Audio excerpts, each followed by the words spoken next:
and welcome to EBAday 2019 in Stockholm. I'm Hannah Wallace, and kindly joining me now in the TV studio is Teresa Conors from Natwest.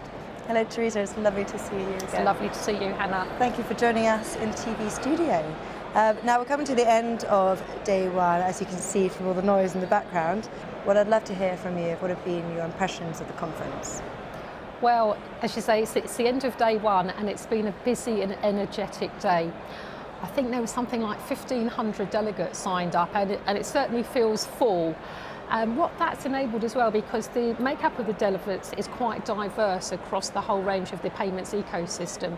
So we've got banks, we've got fintechs, we've got infrastructure providers, and that gives for really rich conversations. And I suppose my impressions of the themes that have been around in those conversations, some of them I could have predicted, if you like, sort of the digital economy in particular, but some I couldn't necessarily, such as the future of transaction banking. You know, what might it look like in only sort of 3 to 5 years' time, which is a very short time frame. And of course technology, we've always got talk of technology as well. The other thing I would say as well is it's a really strong conference agenda. So I've had a number of conversations today, people saying, oh, there's stream 1 and stream 2, and I'd really like to be able to go to both of them. And that's great, because one of the key objectives of EBAday as well is not just collaboration, but learning as well, and people sharing insights and getting access to SMEs. And that's most certainly, we're hitting those marks. So really good first day. Yeah, we've heard some fantastic discussions on the floor, but also the panel sessions, one of which you were in, which touched on diversity in the industry. So can you tell me a bit more about that and why diversity is so important to you? It is really, really important to me, diversity. I believe passionately that everybody should be treated fairly and with respect. We should be a really inclusive society, and ecosystem in the payment space. And that has benefits clearly, not just for the individual, but also for the industry and for commerce and the economy. So for example, if you have a diverse team designing a product or a service for a diverse society, then I think the product or service is automatically going to be a bit better, isn't it? You would hope anyway, you would imagine. On our panel today as well, I had a really strong panel of some women who are really sharing their experiences and their views. And across the panel, what we examined was national policies and how they relate to a dynamic work environment, corporate policies and culture, that sort of that intangible ecosystem that is culture as well, that you can't quite nail down and put your eye and say it's that or it's that. And it's very much kind of how we behave as an organisation. And we wanted to compare and contrast policies as well across the globe on a national basis. So we wanted to compare and contrast national policies across the globe. So in order to do that, we looked at parental leave.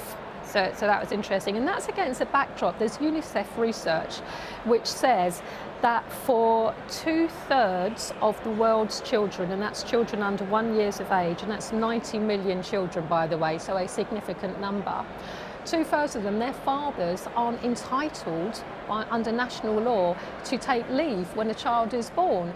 And so, against a backdrop like that, you kind of look across the rest of the world and say, what is it like then in other places? And as we sit here in Stockholm, in Sweden, the Swedes have really nailed this. They've really got it going, and they've got it good, because for each child, you can take up to 16 months paternity leave, and the Swedish government really encourages fathers in particular to take 5 months of that time, or at least 5 months of that time, because you're given that 16 months per child, and it's up to the parents to decide how they split that leave across themselves. So it's really, really important.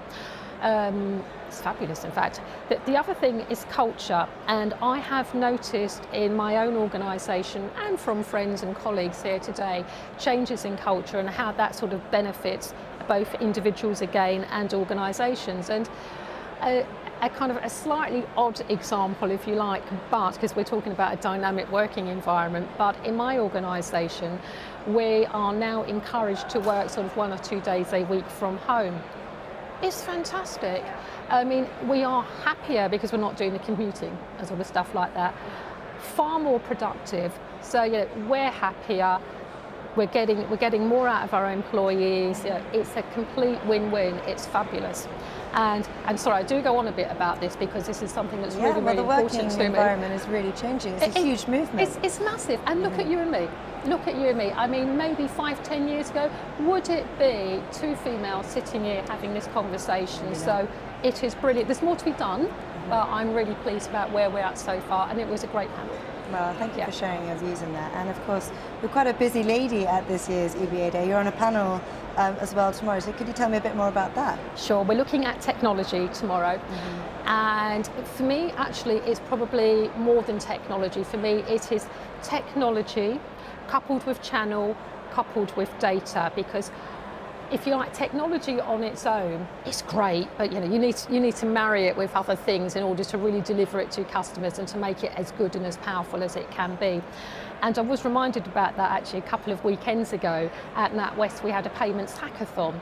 So we had 27 teams coming up with different ideas and propositions. And the teams ranged from students to representatives from big tech companies as well. And one of the winning ideas came from a thing about looking after vulnerable customers. And they talked about voice-activated payments, which, particularly for the blind and the partially sighted, which would really enhance people's lives and make lives easier for those customers. And that for me is an example of, so that would be great tech, but in fact the channel that you use to sort of deliver that has to be the right channel, doesn't it, for that type of customer and that vulnerability, if you like. So that's really, really important to me. The other thing that I'm interested in as well when it comes to technology is what's driving it, what's spurring that technology and that innovation. And largely for me, there's three things there. There's customer expectations or needs, whichever terminology you prefer. There is regulation, and lastly, efficiency. They're the things that really spur it for me. And I did say that technology on its own isn't always just enough. You've got to couple that with channel and with data. And when it comes to data, which of course is really the powerhouse for open banking, especially in the UK, the ability to get in different data sources and to analyse it and to bring that to customers in a meaningful and insightful way, and something that they can take action against is brilliant, it's really powerful. But it's not necessarily an open playing field in the open banking space anyway, because as banks we do share our data, but across the whole ecosystem, not all players are compelled to do so. So it would be nice to even that out a bit. And of course, technology powering open banking is APIs, and that technology is really being used to the maximum and to the full. In fact, so much so that to the 6 months of April just gone, the market growth rate in successful API connections has increased 600%. Wow. It is absolutely massive. So that just shows you.